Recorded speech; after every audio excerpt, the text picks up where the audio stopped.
just to remind everyone and just to recap, if we look at the syntax of the queries, the SQL-like queries, this is how it looks, right? There's a select keyword which allows you to select everything or the specific metrics. Then you can select from where you want to pull those metrics. That's where your view name comes. We have 13 views for different purposes. And today we'll talk about that question that Greg, you had, and then Fausto, your question too, that I've been delaying from 7 days now. We can filter based on where keywords, and then there you can have and like initiator ID is this and target ID is this. We saw a demo of that. Then we can sort based on ascending or descending order, right? Different use cases, and then we can limit the output. This is how you get hold of the views. We have run this command, shouldn't be a surprise. And then you can dump all the metrics of a view using a similar command, which is about view instance and followed by the name of the view. So it gives you 70 or 80 metrics that the view contains. Okay, this is about the format of the command. So first if you look under FC SCSI, that's where your protocol is. It can be FC-NVMe also.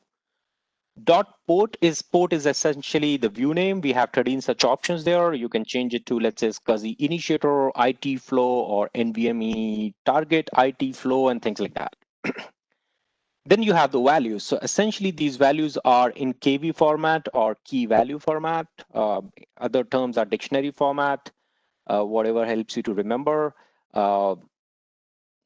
Looks very similar to JSON, right? Very similar, not same, right? Because there are some more, yeah, I'll not go in detail. This is about automated parsing, right? So it's very similar, but not same.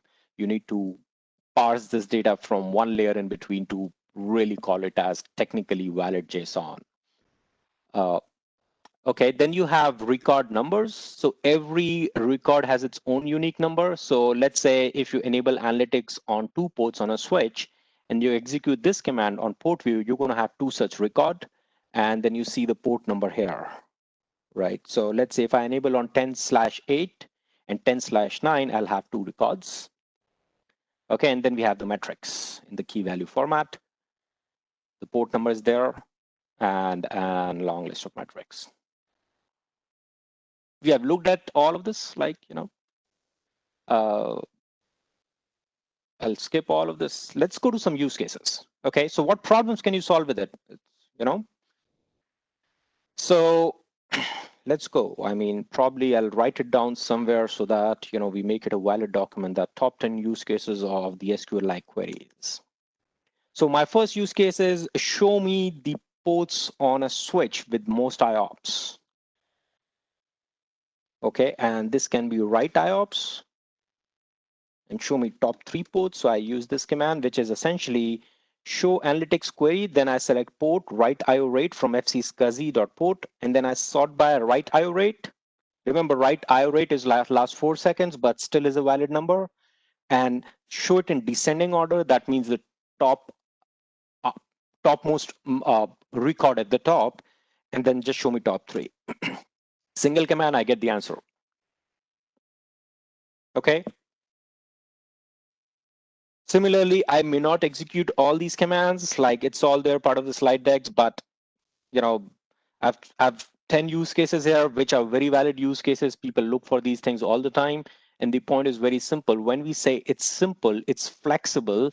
I mean, I can't even think of all the use cases that people can come up with this kind of, programmable thing, and like, where keywords and sort keywords and selecting those metrics, you can do a lot. That's the point here, right? Even though the CLI on a very high level looks like complicated, after a while, it's going to get so powerful for our customers that, they can do whatever they want actually with it. Right? So 2, 3, I won't cover all the cases, as I said. Very valid use case. Show me the target port with most number of LUNs. Like, do I have a different distribution of LUNs, like 100 LUNs on one port of a storage array while 10 LUNs on another port of the same storage array? This single command will tell you that. Remember, the Watana folks also talked about this on their fancy platform, right? We have a CLI way of doing it, right? But still provides the answer. ports with most errors, so we stick to errors now. Initiator talking to most LUNs. Okay, so some of the initiators may be talking to 50 LUNs, and some of the initiators may be just talking to 5 LUNs. You know, this distribution, you know, if we can give this distribution to our customers, they may be able to use it for solving some of their optimization use cases that they would like to optimize why things are imbalanced. You know, ITL flows with most bandwidth, right? So if let's say one of the storage port, and we walk through this whole use case, that let's say somebody reports that a target port is 90% utilized. Tell me why. And by the way, a lot of folks out there, a lot of tools out there, a lot of companies out there can tell you that a particular port is 90% utilized. That's the what part of the problem, right? That is the definition of the problem. But then the next question, that why the problem is there, when it happened, and what can I do to solve it, right? That's the real dollar value is. That's what the customers would like to buy our products. And we can tell them, if you execute this command, it's going to tell you why the port is operating at 90%. And if you run the similar version of this on DCNM, where we maintain a historic view, we can also tell them when it happened and what caused it. And then once our customers know what caused it, they can solve it, right? Most of the time, they don't know what caused it. That's why they are unable to solve it. But when we stick to CLI, a single command can give you an answer of if a port is operating at high utilization, why it's operating, who's causing that, who's chewing up the bandwidth. For vSAN traffic, till now, we don't have a way of telling you on an ISL port which vSAN is consuming how much traffic, because that's a data plane construct. With analytics, if you have enabled it on ISL ports, you can find that. Initiator with most IOPS, which LUN caused high target port utilization, I already talked about that, and then outstanding IOs. Right, this is the queue depth value that you can relate to. Imagine, I mean, every device has an outstanding IO limit. So some of these storage, I think somebody was saying, Wolfgang or somebody else was saying this, right? Like a couple of days back, that they ran into a situation where 2 ports on the same storage array, and one of the ports was hitting 2,000 outstanding IOs. And obviously, there's no way that port can receive any more incoming IO requests. Something like if you send command frames to that port, it's just not going to send you transfer ready, or it's going to deny you those, you know, it's going to send you maybe based on the implementation, it may never send it transfer ready, or it may just say transfer ready with 0 size. Why? Because it cannot receive, it has run out of its buffer. So run this command, figure out if one of the ports is showing you active IO read count higher than rest of the ports. That's something that catches my attention. Okay, and finally, let's simplify all of it. Okay, so let's do this. I'm going to take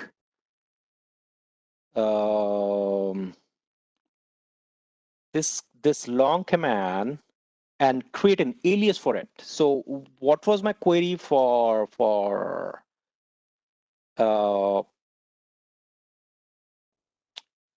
let's say IOPS, right? So this was my query. Show analytics query, select initiator ID from SCSI. No, not SCSI. Initiator, I need to change it to target, because on this port, on this switch, I have only enable analytics on target ports, and then sort by read IO rate limit 3. Okay, now this is a long query. I may not be, or, you know, this is not something I do every day. So what I can do, I can create an alias for it. So alias, CLI, no, CLI, alias, and then name, and then maybe top IOPS, and then line. What is my line? Where my line? Here's my line. Small little NXOS trick. Okay, and then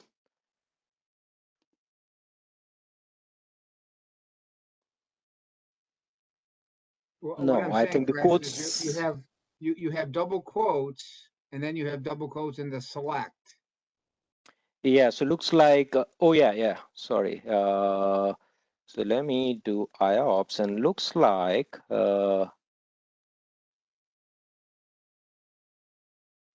yeah, so this should work. Yeah. Okay, so looks like the NXOS command doesn't require that code thing. So anything after the name of the alias, just throw the command there. That's how it works. So the codes of this SQL queries are retained. Imagine if we can make templates of these things. That's a one-time effort. After that, one command or maybe 4 characters, and I find my answers. So all these templates, all the use cases that I covered, once customer configure it, doesn't change it for years, they can spend like a couple of minutes, hours, whatever, how long it takes, and then, it gets super simple. They don't really have to worry about all these long queries anymore. Okay.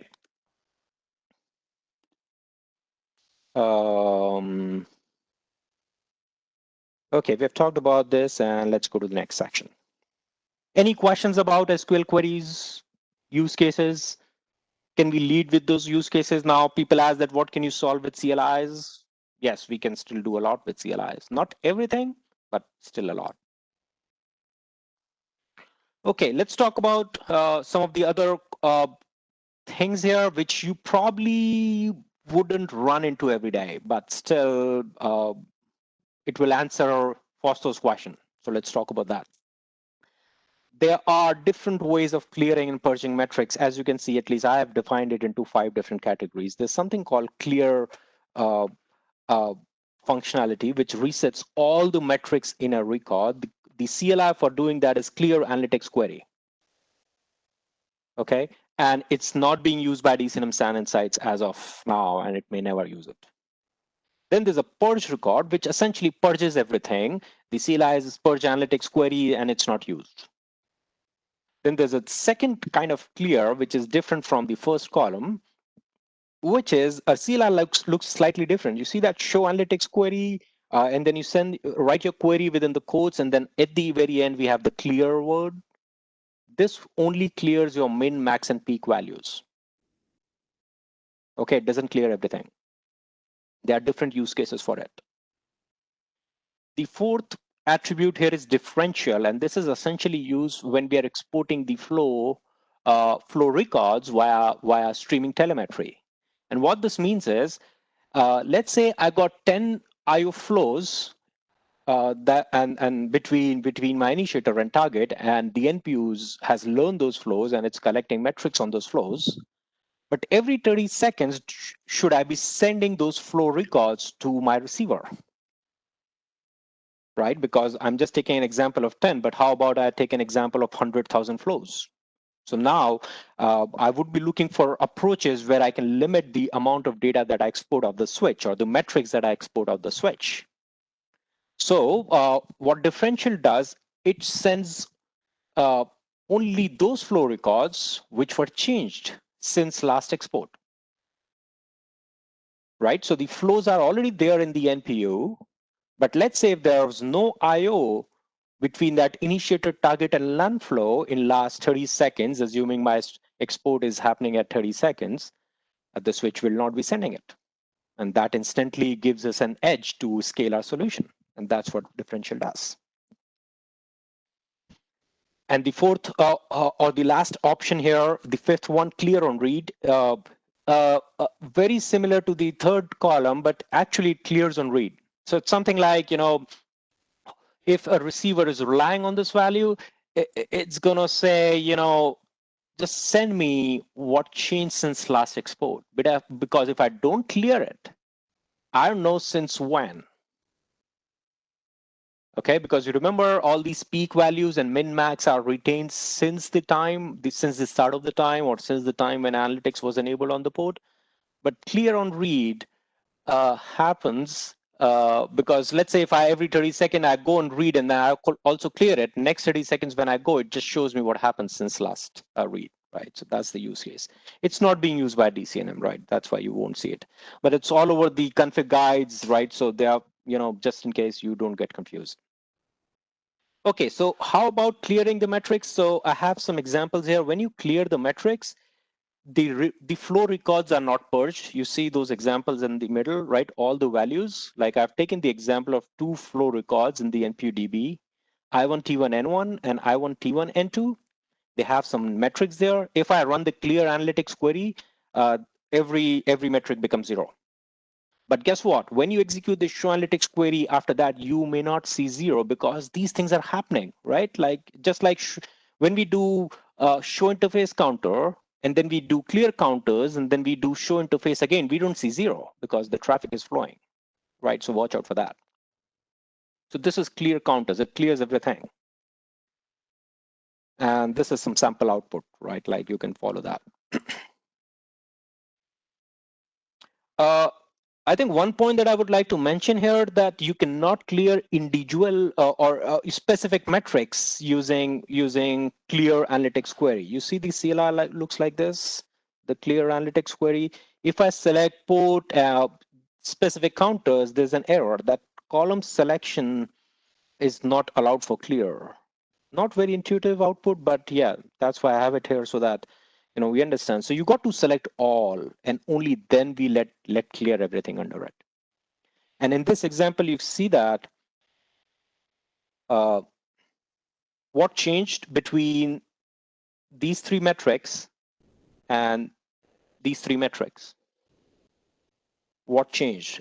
Essentially, my IT flow count didn't change because the IOs are happening in real time. So the moment I clear it, it's repopulated. Similarly, my ITL flow count didn't change, but if you notice, my total read IO count is lower than before, right? Here it's a crazy big number, and here it's a smaller number, right? So it's actually after the clear. And since the time I cleared, the 93,442 IOs have passed through this port. So that's what clear does. Purging, what it does, it's a very heavy operation.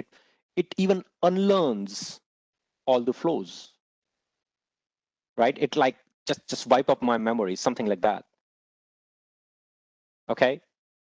If you ask me, never do it. Look at my last bullet. Call TAC. If TAC says you do it, you do it. Even I wouldn't recommend it to TAC to do it. Right? And you're listening to that, right? There is, yeah, this is from lab also. To lose his mind for a while, I think. Yeah. So, I mean, the alternative is you can disable the analytics on a port.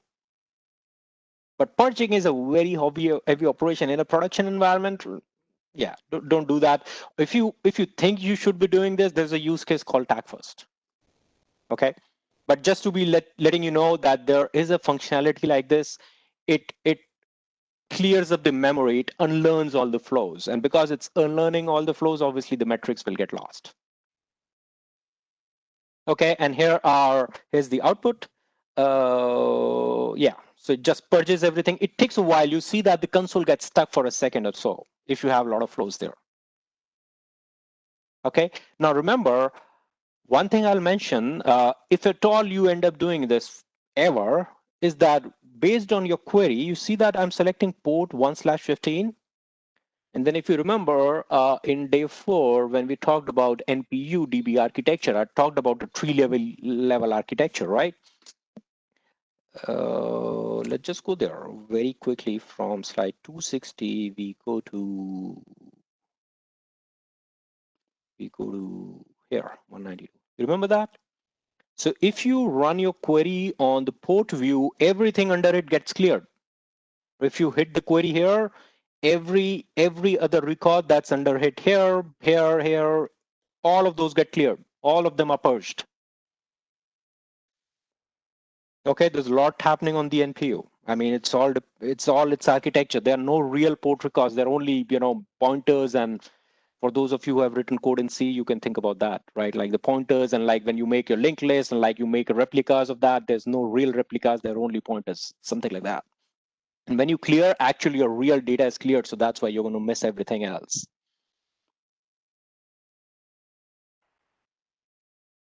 Okay. So that's about your purge. Again, never do it. Or if you want to do it, you think you should be doing it, call TAC. Okay, so this is about the clear option with the query, right? This option, as you see, it's actually part of the show analytics query, and it goes at the very end. When you do that, it just clears the min-max metric. So look at my example here. The IO time and the IO count metrics are not being cleared. If I run the query, only the min count is being cleared. Okay. And here is an example of that. We have number 233. First time I run this query, it doesn't do anything. I think there is a reason for that. I just don't know what is that reason. We'll figure out and let you know. But when you clear this, you run this command with the clear option here, you see that the number changes to 338. Right? Otherwise, this min, how could it change? Right? The min is min. It cannot increase on its own, right? The only reason it could increase that when I run this command, it goes to actually 0, and then the next IO that comes has a IO completion time minimum value of 338 microseconds. That's the only way it can actually increase from 233 to 338. Otherwise, min is min. Okay, so this is the visual representation of what happens when clear, we make everything 0, purge, nothing exists, and the clear min max option, we just 0 or reset the values of the min or the max or the peak counters. Okay, what is differential thing? So essentially just a visual representation of what I said. In differential, let's say when you export it for the very first time, you export everything. So if I have 2 records or 2 flows in my NPU, I send both the records, okay? When I do second export, and if nothing has changed in these records, I don't send anything at all. In the export number 3, if let's say one of the flow records, which is about I1, T1, and N1 changes, you see the color change from green to orange, it changed. So I just send that record. I don't send the other record, which is I1, T1, and N2. And then in export 4, if I don't change my I1, T1, N1 record, but I change my I1, T1, N2 record, I just send that record. Right? So essentially think about just send what changed. If there's no traffic on a flow for 30 minutes, why do we keep on sending it like every 30 seconds? Just doesn't make sense. And that's the logic behind it. This is the default way DCNM SAN Insights uses. This is the default way Watana uses. And if somebody ends up building their own app, this is the way to go at scale. And then this is the clear on the read option, which is slightly different. It goes with the analytics query. And whenever you read it, as I said, it just makes those counters 0 and starts from fresh. So essentially, it's telling you, don't give me those cumulative counters or don't give me the accumulated counters. Just send me what changed since last read, essentially delta values. It's not being used by DCNM SAN Insights as of today.